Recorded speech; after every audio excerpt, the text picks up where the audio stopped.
بسم اللہ الرحمن الرحیم۔ ڈاکٹر ہمدانی صاحب، دیکھیے، یہ جو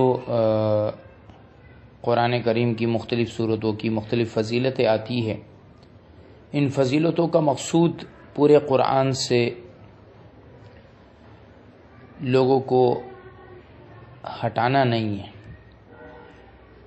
بلکہ کسی چیز کی اہمیت کو ظاہر کرنا ہوتا ہے۔ جیسے حدیث میں آتا ہے کہ نماز دین کے لیے سر ہے، نماز نہیں تو دین نہیں۔ اس کا کیا مطلب ہے؟ کہ اسلام ہمیں زکوٰۃ سے، روزے سے، حج سے روک رہا ہے۔ من اقامہ فقد اقام الدین ومن ہدمہ فقد ہدم الدین۔ جس نے نماز قائم کی اس نے دین کو قائم کیا، جس نے نماز کو چھوڑا اس نے دین کو توڑا۔ تو کیا یہ روکنے کے لیے؟ نہیں، بلکہ نماز کی اہمیت کو بیان کرنے کے لیے۔ یہ شریعت کا ایک دستور رہا ہے کہ جب کسی چیز کی طرف متوجہ کیا جاتا ہے تو اس کے فضائل کے ساتھ متوجہ کیا جاتا ہے، بشیرا و نذیرا، خوشخبری اور ڈرانے کے لیے۔ کہیں پر فضیلتوں کو بیان کر کے اور کبھی کہیں پر سزاؤں کو بیان کر کے اس چیز کی اہمیت کو واضح کرنا ہوتا ہے۔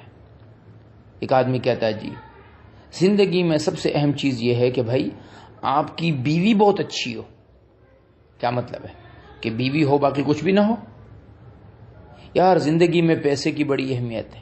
کیا مطلب؟ پیسہ ہے باقی کچھ بھی نہیں ہے تو یہ آدمی کامیاب ہے؟ نہیں، ساری زندگی ساری چیزوں کے ہوتے ہوئے اچھی بیوی کا ہونا بھی ایک کامیابی کی علامت ہے۔ ایسے ہی پورے قرآن کو پڑھنے کا حکم ہے، لیکن ساتھ ساتھ فضیلتیں بتا دی گئی۔ سورۃ یاسین کی یہ فضیلت، روایتیں جتنی بھی فضائل کے بارے میں آتی جس میں فضیلتوں کو اس طرح سے بیان کیا گیا ہے، وہ تقریباً روایتیں کمزور ہیں۔ لیکن اس کا مقصود یہ سمجھنا کہ قرآن سے روکنا ہے، یہ غلط فہمی ہے۔ دوسرا سوال جو یہ ہے کہ کسی بوڑھے کو نبی کریم صلی اللہ علیہ وسلم نے رجم کیا ہے۔ دیکھیے، حضور صلی اللہ علیہ وسلم کے زمانے میں رجم کا ثبوت بخاری شریف کی حدیث میں نے آپ کے سامنے شیئر کی ہے۔ اس حدیث میں ہے کہ ایک آدمی حضور صلی اللہ علیہ وسلم کی خدمت میں آیا کہ یا رسول اللہ، میرا بیٹا اس کے پاس کام کرتا تھا، اس نے اس کی بیوی سے زنا کر لیا۔ اب مجھے کسی نے کہا کہ آپ کے بیٹے کے بدلے میں آپ کو اتنا اتنا دینا ہے، میں نے وہ دے دیا۔ اب کچھ لوگ کہتے نہیں، آپ کے بیٹے کو رجم کرنا ہے، یا رسول اللہ مجھے حکم بتائیے۔